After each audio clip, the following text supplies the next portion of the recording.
Halo, Ais Aulia di sini akan memberikan tips bagaimana menjadi presenter di YouTube channel. Ya, ada persyaratannya. Seperti apa? Simak terus ya di Ais Presenter Channel.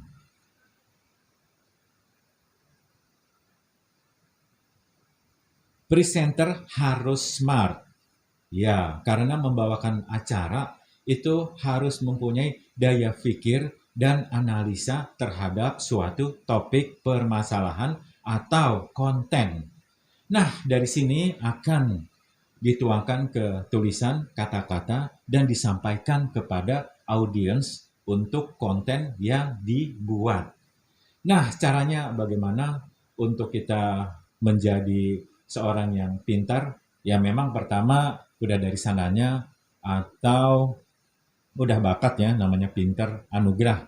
Tapi jangan berkecil hati karena anugerah smart itu tingkat kecerdasan bisa dilatih dengan cara apa? Selalu upgrade dengan berita-berita yang terbaru atau suasana yang terkini sedang ada pembicaraan di kalangan masyarakat. Upgrade aja terus ya. Kalau kamu mau smart, itu ya otomatis lah. Ya ditambah sama makanan juga sih, jangan tahu tempe doang. Oke. Nah, kenapa harus smart?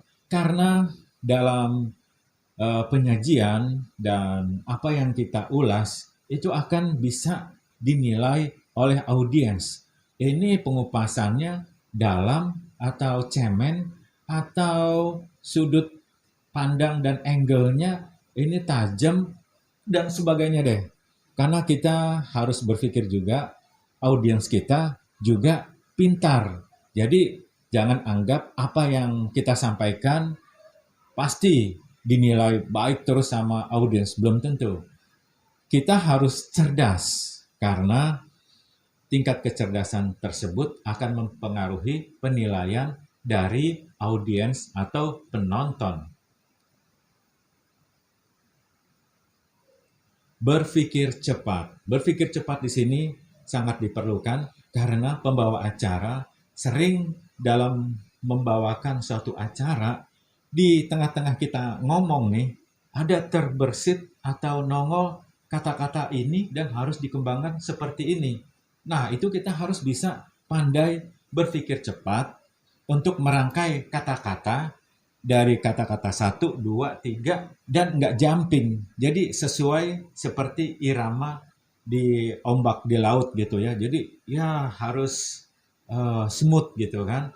Apalagi pada saat kita wawancara untuk podcast di channel kita.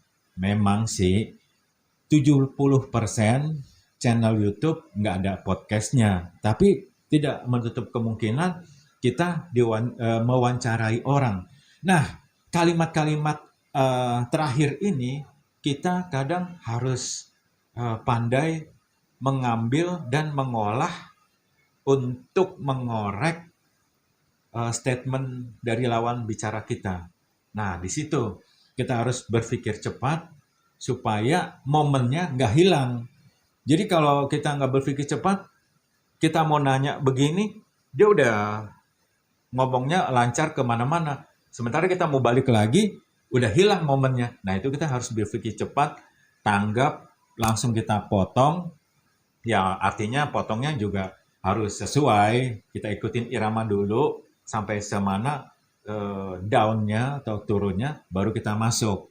Nah, berpikir cepat itu sangat penting. Tapi ada yang bertanya, gimana caranya saya bisa berpikir cepat? Ya, caranya harus dilatih. Dilatihnya seperti apa? Dilatihnya dengan kebiasaan sehari-hari. Misalkan nih, kamu sehari-harinya mau servis mobil, servis motor, atau mau beli sesuatu, itu langsung gercep, gerak cepat. Jangan nunda, nunda, dan nunda. Kan akan berpengaruh kepada daya pikir otak kita dan juga otomatis tubuh kita. Jadi latihannya yaitu think fast adalah dengan bergerak cepat dan berpikir cepat dari kebiasaan kita sehari-hari.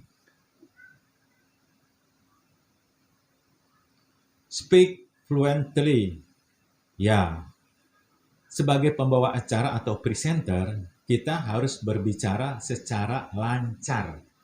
Jadi kalau mau jadi pembicara tapi ngomongnya terbata-bata, terus kadang banyak ngomong terus terlihat orang masih berpikir, terus ngelihat matanya ke kanan atau ke kiri, wah itu mah udah banyak berpikir sehingga nanti statement kamu ngambang. Terus orang melihatnya juga, ini apa sih? Banyak mikir banget sih. Nah, jadi terlihat di situ kamu kurang lancar berbicara, padahal kamu sehari-harinya ngomongnya lancar.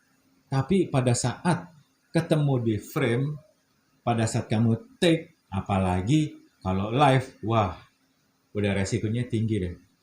Jadi harus lancar berbicara. Terus caranya gimana kita mau lancar berbicara padahal gugup di depan kamera?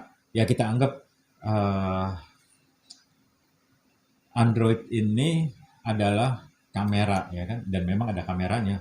Tuh itu yang disebut ngomongnya muter-muter. Contoh nggak bagus, tapi tidak bagus pun dijadikan contoh untuk supaya orang lain tidak seperti itu. Jadi untuk berbicara lancar, caranya gampang. Ini harus dipraktekin sih emang. Kamu gampang lihat aja majalah atau koran yang terbaru atau yang lama, terserah yang ada aja di rumah. Tapi yang kamu senengin pemberitaannya. Nah, terus kamu hafalin tuh satu atau dua, kamu hafalin di depan cermin. Terus kalau udah berulang-ulang sampai belasan kali atau puluhan kali, kamu pikir udah lancar, kamu tutup, kamu rekam deh di kamera handphone.